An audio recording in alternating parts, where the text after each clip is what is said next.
Começa agora o Inteiro Teor, hoje falando de causas envolvendo a Previdência Social. Justiça Federal Mineira determina que o INSS pague pensão por morte a uma criança, desde a data em que o pai dela morreu. E isso ocorreu antes mesmo dela nascer, enquanto a mãe estava grávida. Veja também, TRF da Primeira Região nega pensão por morte por falta de comprovação de dependência econômica. E o tribunal determina ao INSS que restabeleça o pagamento de aposentadoria a um acusado de receber irregularmente os valores, até que sejam cumpridas todas as fases do processo administrativo. Aqui no Inteiro Teor, você acompanha decisões e temas que estão em discussão na Justiça Federal da Primeira Região. Acompanhe a partir de agora.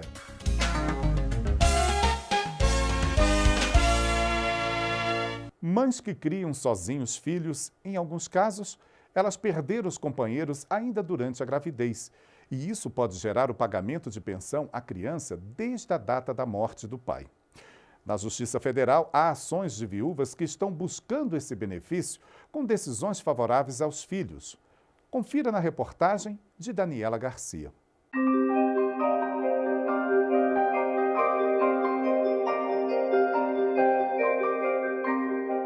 Beijos no pai só assim, pela foto. A pequena, de 1 ano e 3 meses, nunca pôde fazer isso pessoalmente. Ele morreu quando Valentina ainda estava na barriga da mãe, que aos 4 meses de gestação precisou de força para seguir em frente sem o companheiro. O fato de estar grávida, ele gerou 2 conflitos, né? O primeiro que era um desejo muito grande do coração dele, né? Muito forte do coração dele. Então, olhar aquela gestação e saber de todos os planos que nós fizemos para ela, de tudo que tinha sido programado para a gestação e para a nossa filha, batia um certo desespero, sim. Mas, em contrapartida, tinha uma vida ali. Então, era aquele conflito entre a dor e o amor. No dia do enterro do companheiro, Samara descobriu que esperava uma menina. Eu falo que a Valentina ela não veio para substituir ele, ela veio para o lugar dela. Então, assim, o que a gente tinha que viver, nós vivemos.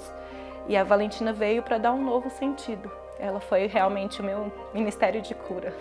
Além da dor da perda, Samara ainda precisou se reorganizar financeiramente.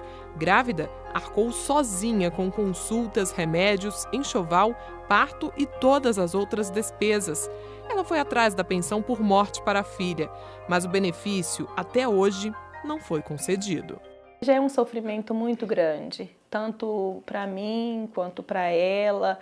E tem as privações. Hoje eu não consigo oferecer o que ela, poderia ter se ela tivesse realmente recebendo a pensão dela. E aí eu tenho gastos hoje fixo dela bem alto. Então ela tem babá, tem plano de saúde, é remédio, é leite, é tudo.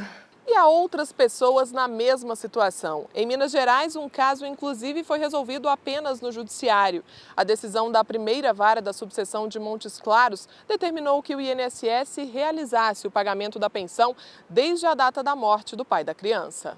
Na sentença, o juiz deixou claro que, ainda que a personalidade civil apenas se inicie do nascimento com vida, há direitos do nascituro que não esperam o nascimento para que sejam exercidos. Este advogado fala sobre essas garantias. Existem princípios constitucionais que têm que ser respeitados pelo juiz e que os beneficiários da pensão necessitam garantia desses benefícios. O benefício à alimentação, o benefício à saúde, o benefício à educação e vários outros benefícios constitucionais assegurados que a criança, ao nascer, ela já passa a adquirir esses benefícios. No momento assim da perda, a gente não pensa nessas coisas, mas no dia seguinte as contas chegam. E realmente foi difícil. Hoje eu sou a única provedora da casa, né?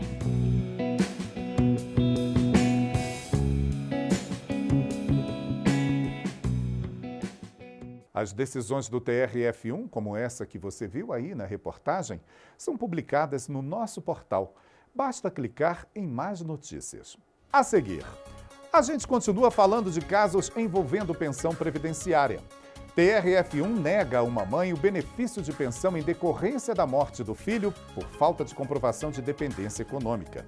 E veja também, INSS deve restabelecer o pagamento de aposentadoria a um beneficiário acusado de recebimento irregular dos valores, até que sejam cumpridas todas as fases do processo administrativo.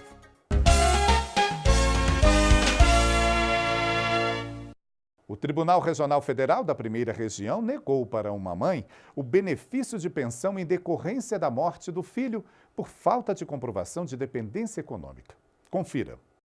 A primeira turma do TRF1 não aceitou a alegação de uma mãe que tentou requerer na Justiça, após negativa do INSS, uma pensão pela morte do filho.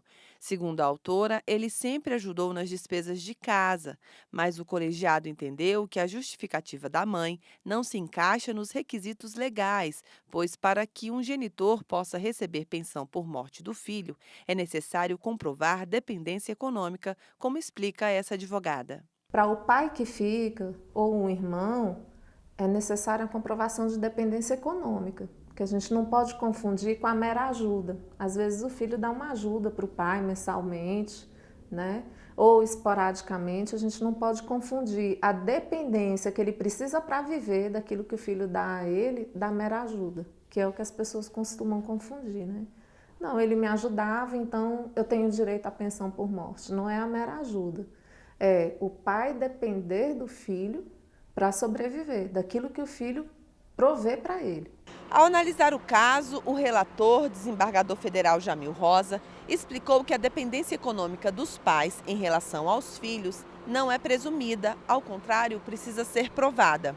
O magistrado ressaltou ainda que a autora já é beneficiária de uma aposentadoria especial, o que impossibilita também a concessão do benefício de pensão por morte.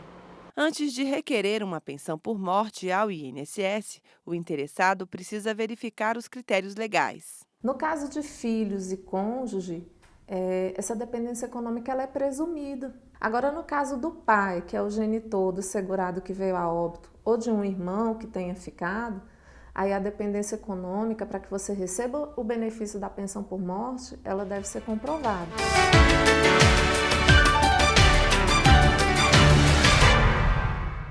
O TRF da Primeira Região determinou ao INSS que restabeleça o pagamento de aposentadoria a um beneficiário acusado de recebimento irregular dos valores, até que sejam cumpridas todas as fases do processo administrativo. O Instituto de Seguridade Social, INSS, havia suspendido o benefício de aposentadoria de um segurado com o objetivo de instaurar processo administrativo e investigar irregularidade na concessão. A autarquia havia decidido pelo cancelamento da aposentadoria concedida por tempo de serviço, mas o autor recorreu ao TRF da Primeira Região, que ordenou ao INSS o restabelecimento do pagamento da aposentadoria, pois entendeu que o beneficiário não teve direito às fases do devido processo legal, como a ampla defesa e o contraditório. Essas fases são fundamentais no processo de defesa, como explica o advogado Juliano Costa Couto. O direito de produzir elementos argumentativos, o direito de levar à autoridade, né, convicções diferentes, isso estaria dentro do devido processo legal. O devido processo legal é uma concepção mais ampla. O contraditório e a ampla defesa seriam pormenores desse direito que todo cidadão brasileiro tem, todas as empresas têm e dele não devem abrir mão em nenhuma hipótese, seja no vínculo de servidor público, seja o direito de uma aposentadoria, seja numa relação contratual com o Estado, num processo licitatório, sempre as decisões devem ser precedidas de um correto,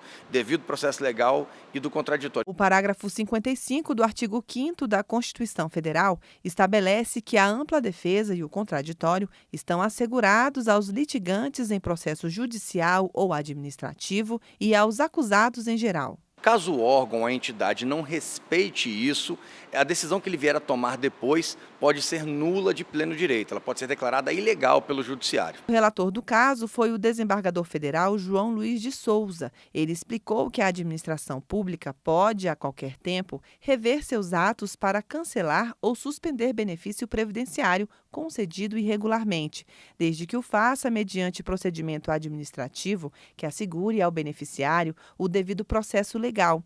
Por isso, a segunda turma do TRF1 foi unânime ao determinar o retorno do pagamento ao beneficiário, além da oportunidade de defesa do autor até o esgotamento de todas as fases. Esse foi o Inteiro Teor com notícias sobre a Justiça Federal da Primeira Região. Você pode ficar com a gente no nosso portal e também nas redes sociais como Facebook, YouTube e Instagram. Até o próximo programa. Tchau!